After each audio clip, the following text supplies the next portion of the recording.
Assalamualaikum warahmatullahi wabarakatuh. Selamat sore buat ananda-ananda ibu semua dan teman-teman ibu dimanapun berada.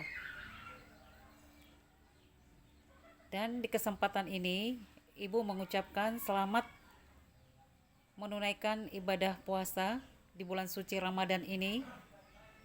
Dan bagi ananda ibu yang berlibur atau berhari Minggu, selamat berlibur ananda-anandaku ya.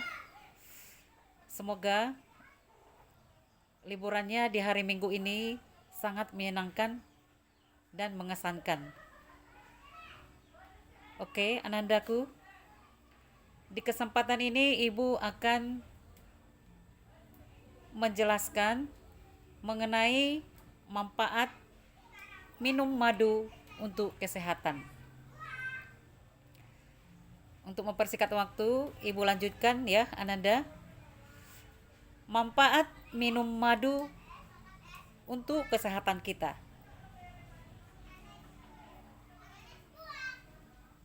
Yang pertama adalah meningkatkan sistem kekebalan tubuh. Madu mengandung antioksidan dan senyawa antimikroba yang dapat membantu meningkatkan sistem kekebalan tubuh. Kedua, manfaat dari minum madu ananda mengobati batuk dan pilek. Madu memiliki sifat antimikroba dan antiinflamasi yang dapat membantu meredakan batuk dan pilek. Manfaat dari minum madu ananda yang ketiga kita lanjutkan. Membantu penyembuhan luka karena sifat antibakteri dan antiinflamasi madu dapat membantu mempercepat penyembuhan luka, termasuk luka bakar dan luka pada kulit. Keempat, mengurangi peradangan. Kandungan antiinflamasi dalam madu dapat membantu mengurangi peradangan dalam tubuh. Kelima, sumber energi alami. Ternyata madu memiliki sumber energi alami. Madu mengandung gula. Madu mengandung gula alami yang mudah dicerna dan diserap, sehingga dapat memberikan energi tambahan. Adapun manfaat minum madu yang keenam ananda,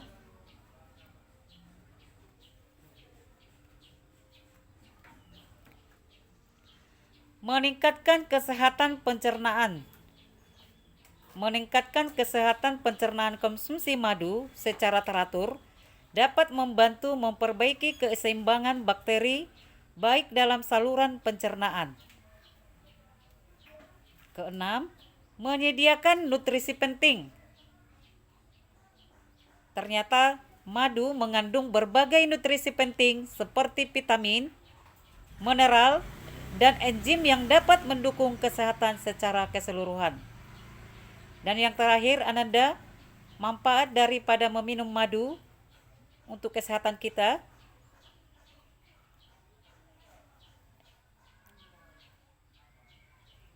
Madu mengandung berbagai nutrisi penting seperti vitamin, mineral, dan enzim yang dapat mendukung kesehatan secara keseluruhan.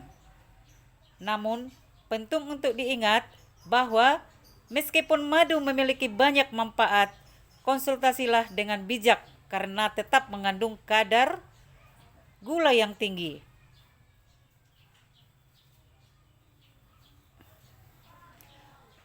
Orang dengan diabetes atau intoleransi gula harus berkonsultasi dengan dokter sebelum mengkonsumsinya secara teratur.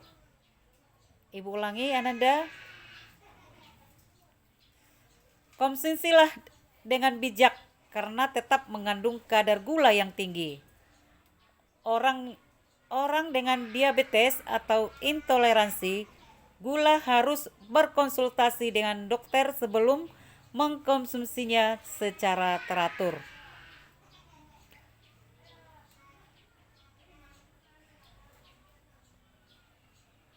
Baiklah Ananda,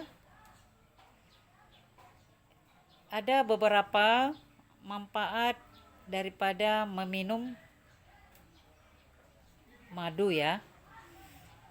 Ternyata madu sangat besar manfaatnya untuk kesehatan kita, Ananda. Iya, kita lanjutkan. Karena di antara Ananda ada yang bertanya, itu asal usul madu itu dari mana, Bu? Ya. Iya, kita lanjutkan. Sebelum Ananda mengenal atau bisa membandingkan madu dan miak, seharusnya kita uh, Ibu perlihatkan dulu ya. Oke. Ibu ambil dulu madunya ya. Sebentar ya Ananda.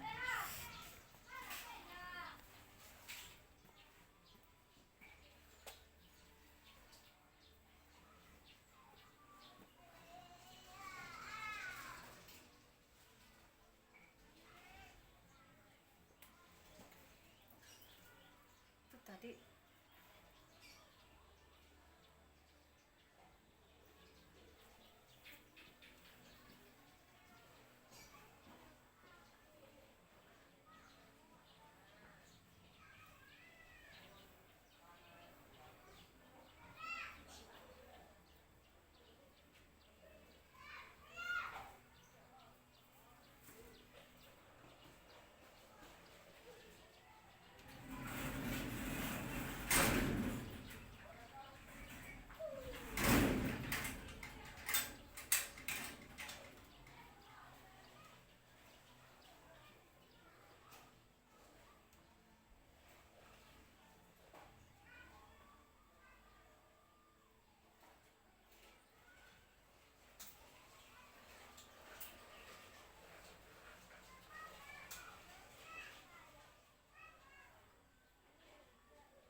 Tara. Ananda, coba Ananda sebutkan yang mana di sini madu dan yang mana di sini minyak. Minyak goreng. Karena warnanya hampir sama. Hampir sama warna madu dan minyak goreng ya. Yang mana di sini madu? Apakah yang di tangan kanan Ibu madu atau yang di tangan kiri Ibu madu? Coba Ananda terka atau tebak. Seperti lagu. Madu di tangan kananku, racun di tangan kirimu. Pilih yang mana yang engkau sukai, yang mana? Baiklah Anandaku, yang mana Ananda sukai? Apakah yang di tangan kiri Ibu atau yang di tangan kanan Ibu? Ayo tebak, ayo tebak, ayo tebak, ayo tebak, ayo tebak. Yang mana madu, yang mana minyak goreng ya. Sama-sama baru ini, sama-sama asli. Yang mana? Nih ya. Botol mana yang ini yang yang berisi madu? Coba tebak. Ih, bagus. Nilai 100 untuk Ananda ya. Nilai 100 untuk Ananda. Benar sekali. Ya. Yang berisi madu adalah botol yang di tangan kanan ini Ibu ya. Yang berisi madu adalah botol yang di tangan kanan Ibu. Sedangkan minyak ya, minyak goreng adalah yang di tangan kiri Ibu ya. Iya. Ini madu ya. karena ibu lagi melaksanakan puasa, nggak bisa ibu minum ya, atau ibu cicipi sedikit ya. Kalau tadinya ini apa nggak puasa, bisa ibu minum dari botolnya ya. Tapi sekarang masih beberapa jam lagi kita menunggu untuk berbuka ya. Oke, madu ya. Kita simpan aja di atas mobil, orangnya nggak ada, yang punya mobil nggak ada, kita simpan aja di atas mobil ya Ananda.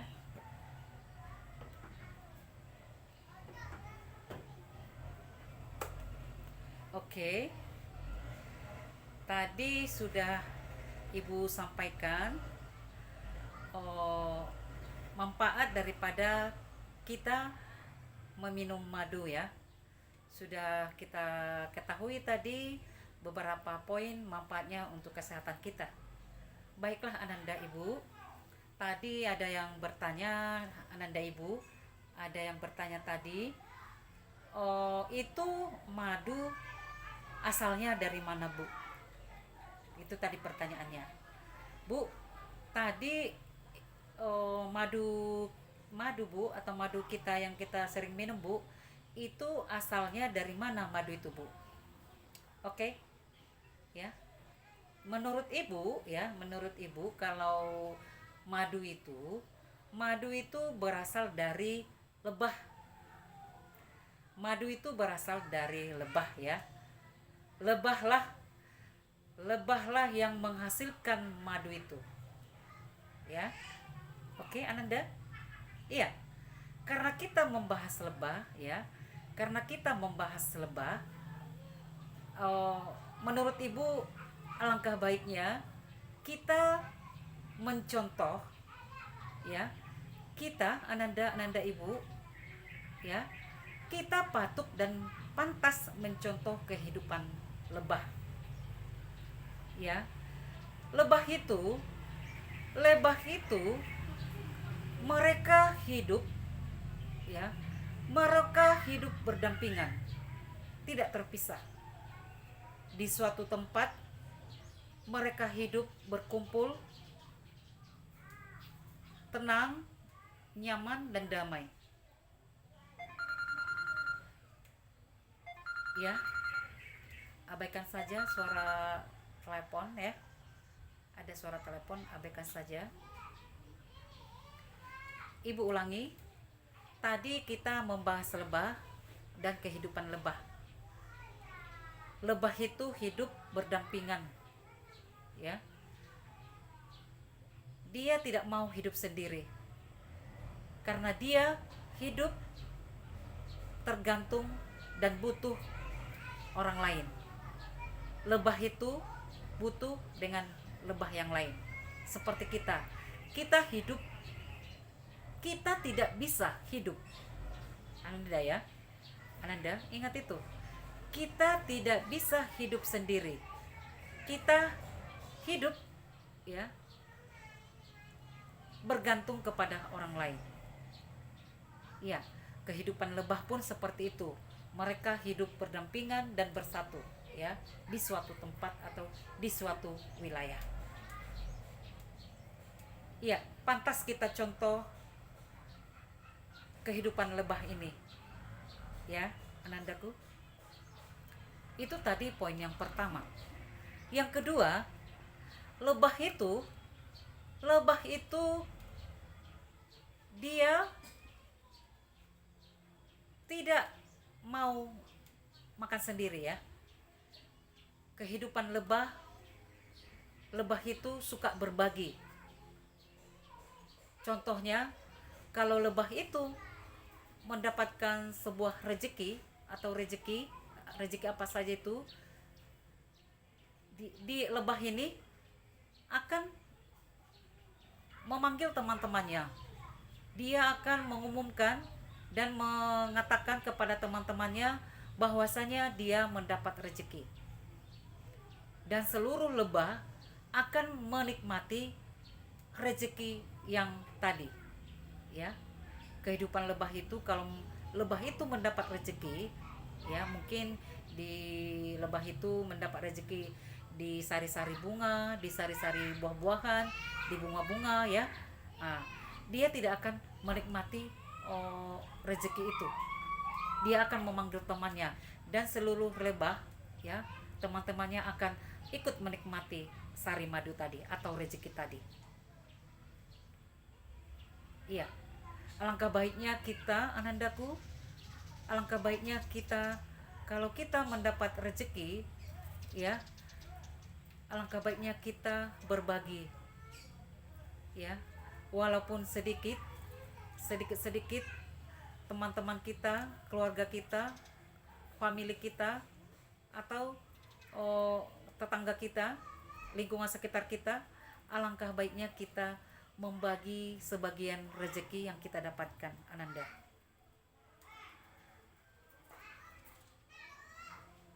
Oke, Ananda, kita pantas mencontoh kehidupan lebah ya.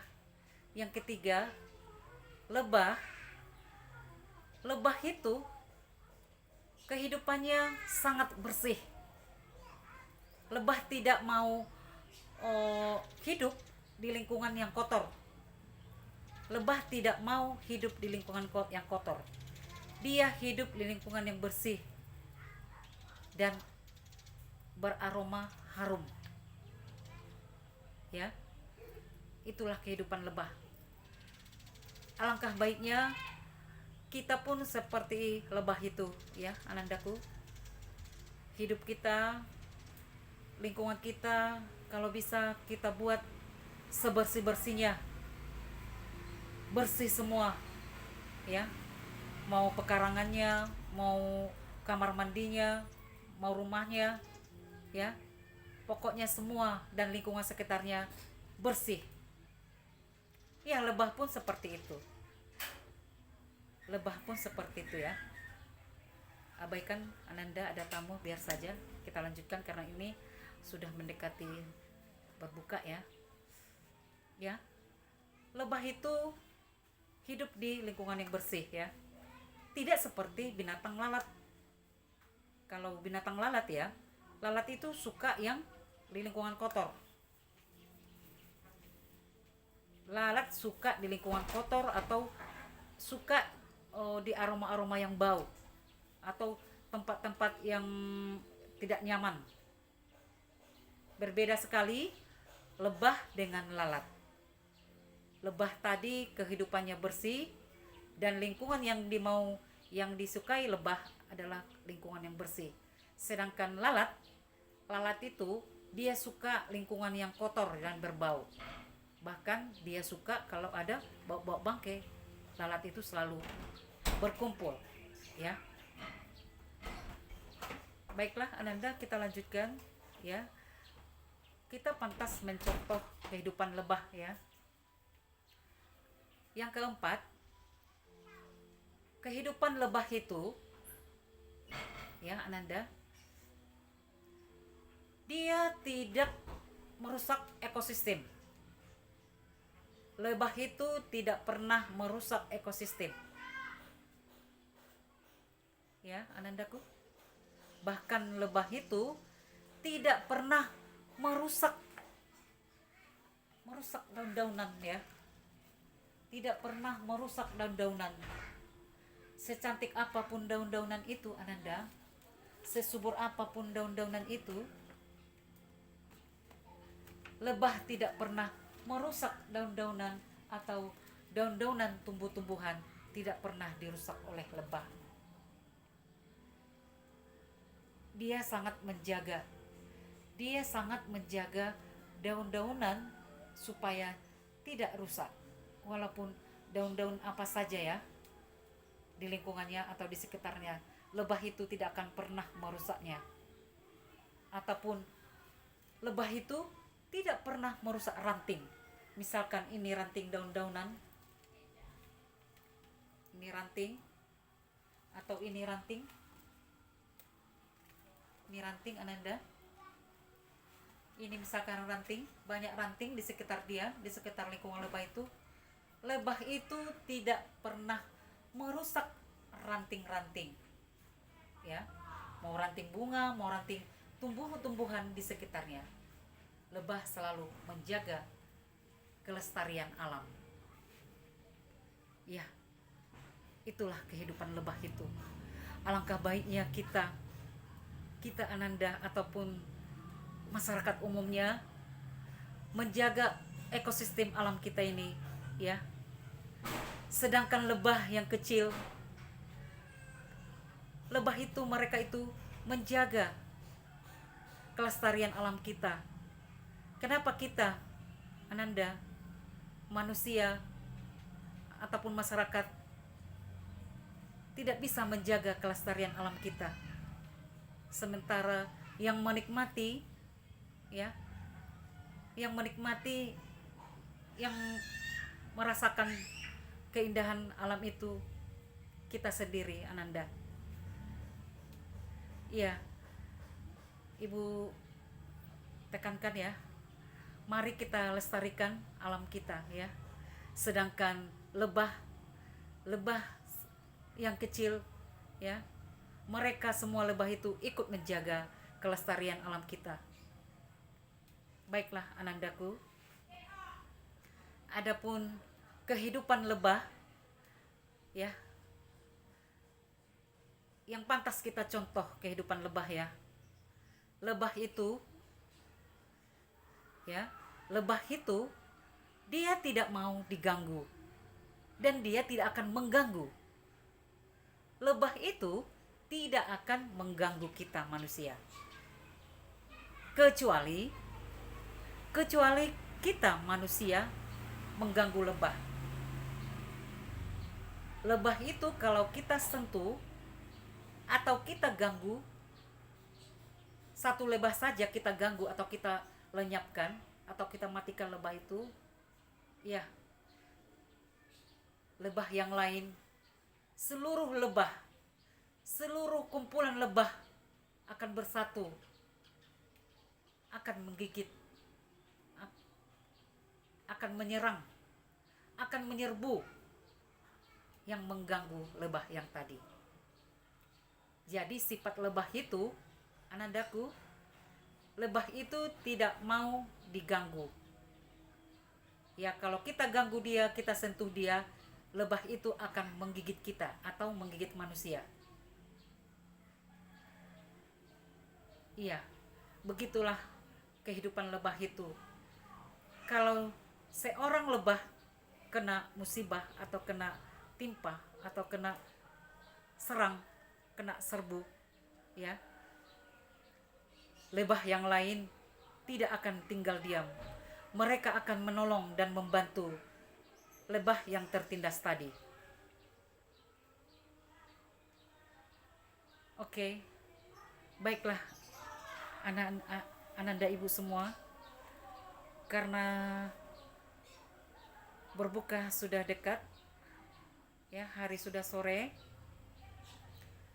ibu tidak akan memperpanjang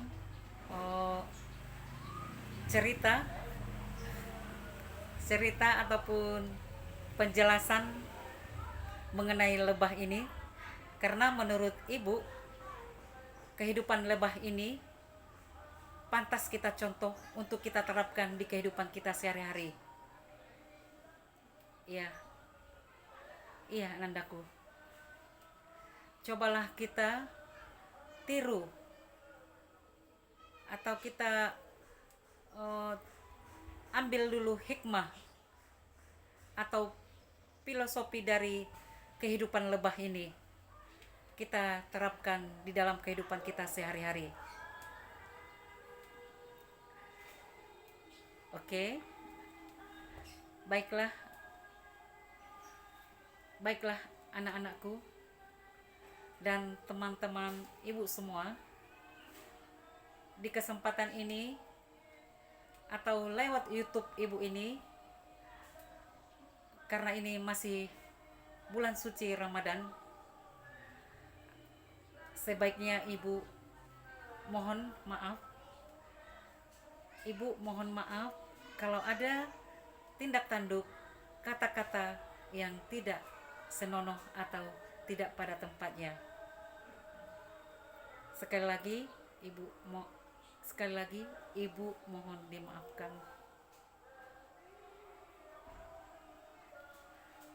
Baiklah ananda-ananda ibu, sekian dulu informasi dan pembelajaran dari ibu. Ibu sudahi dulu. Assalamualaikum warahmatullahi wabarakatuh. Semoga kita semua sehat-sehat ya dalam menjalankan ibadah puasa 1 bulan ini. Ibu sudahi dulu. Assalamualaikum warahmatullahi wabarakatuh. Selamat sore buat ananda-ananda ibu semua dan teman-teman ibu dimanapun berada. Dah.